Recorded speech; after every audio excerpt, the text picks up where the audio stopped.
नमस्कार सर्वांना. प्रश्नांत recipes and much more या आपल्या चॅनलवरती मी रेश्मा तुम्हा सर्वांचं मनापासून स्वागत करते. आज एक वेगळा व्हिडिओ घेऊन आलेली आहे तुमच्यासोबत. सर्वांनाच हेल्पफुल असणारा हा व्हिडिओ आहे. तर हिवाळ्याचे दिवस आहेत आणि खारकेची पूड आपल्याला सतत लागते. म्हणजे आपले खारीक खोबऱ्याचे लाडू बनवायचे असू देत किंवा डिंकाचे लाडू बनवायचे असू देत किंवा किंवा आधीमध्ये पण आपल्याला बऱ्याच वेळा खारीक बारीक करावी लागते. आणि खारीक बारीक करायचं म्हणजे खूप मोठं टेन्शन असतं, कारण मिक्सरचं भांडं खराब होतं. तर त्यावरती एक उपाय म्हणून आजचा हा व्हिडिओ आहे. त्यामुळे व्हिडिओ स्किप न करता शेवटपर्यंत नक्की बघा. तर या ठिकाणी अर्धा किलो खारीक मी घेतलेली आहे आणि खारकेची वरची जे देठाकडची बाजू असते, तर त्याचं वरचं जे तिथं एक असं टोपीसारखा भाग असतो, तर तो काढून घ्यायचा. आणि त्याच्या ज्या बिया आहेत, तर त्या बियासुद्धा अशा पद्धतीनं आपल्याला काय करायचेत, काढून घ्यायचेत. म्हणजेच काय, तर थोडक्यात आपल्याला ह्या खारका फोडून घ्यायचे, त्याच्यामध्ये बी जाणार नाही याची काळजी घ्यायची आहे. आता इथं मी थोडेसे मोठे तुकडे ठेवलेत, पण तुम्हाला जर शक्य असेल तर आणखी थोडेसे त्याचे तुकडे केले तरी पुढं जाऊन आपलं काम आणखी सोपं होण्यासाठी मदत होईल. आता ते कसं ते मी नंतर तुम्हाला पुढं व्हिडिओमध्ये सांगणारच आहे.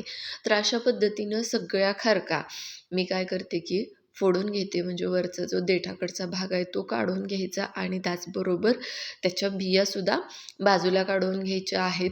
आता खोबऱ्यातसुद्धा बऱ्याच वेळा असं होतं की खूप कडकडीत असं वाळलेलं असेल, तर त्याच्यामुळं सुद्धा पातं खराब होईल का असं आपल्याला टेन्शन येतं. तर खारके सोबतच म्हणजे ही जी काही प्रोसेस आता आपण करतोय, तीच प्रोसेस तुम्ही खोबरंसुद्धा बारीक करताना करू शकता. तर बघा, एका प्लॅस्टिकची पिशवी घेतलेली आहे आणि त्याच्यामध्ये फोडलेली ही जी काही सगळी खारीक आहे, तर ती खारीक मी या पिशवीमध्ये घालते आणि पिशवी चांगली आपल्याला पॅक करायची आहे, बांधायची आहे. जर तुमच्याकडे झिपलॉक बॅग असेल तर आणखीच सोपं आहे, आणखीच म्हणजे उत्तम. तर पूर्ण व्यवस्थित असं काय करायचं आहे की ही पिशवी आपल्याला पॅक करून घ्यायची, म्हणजे त्याच्यामध्ये हवा जाणार नाही ह्याची आपण या ठिकाणी काळजी घ्यायची आहे. तर बघा, खारीक सगळी मी आपल्या या पिशवीमध्ये भरून घेतलेली आहे आणि चांगली अशी याला काय करायची, आपल्याला गाठ देऊन घ्यायची. आता खारकीसोबतच जर खोबरंसुद्धा तुम्ही अशा त्याच्या बारीक चकत्या करून घेतल्या आणि त्यासुद्धा यासोबतच अशा फ्रीजरला, आता ही जी पिशवी आहे ना, तर ती आपल्याला फ्रीजरला ठेवायची, फ्रीजमध्ये नाही बरं का, फ्रीजरला ठेवायची आहे. आणि हे रात्रभर ठेवायचे, म्हणजे साधारणतः 7-8 तास तरी आपल्याला ही पिशवी फ्रीजरला ठेवायची. आता 7-8 तासानंतर ही पिशवी आपण खोलून बघूयात. तर आता थंडीचे दिवस असल्यामुळं तर जाम असं थंड झालेलं आहे. अक्षरशः आतमध्ये थोडंसं असं बर्फ तयार झाल्यासारखं झालेलं होतं.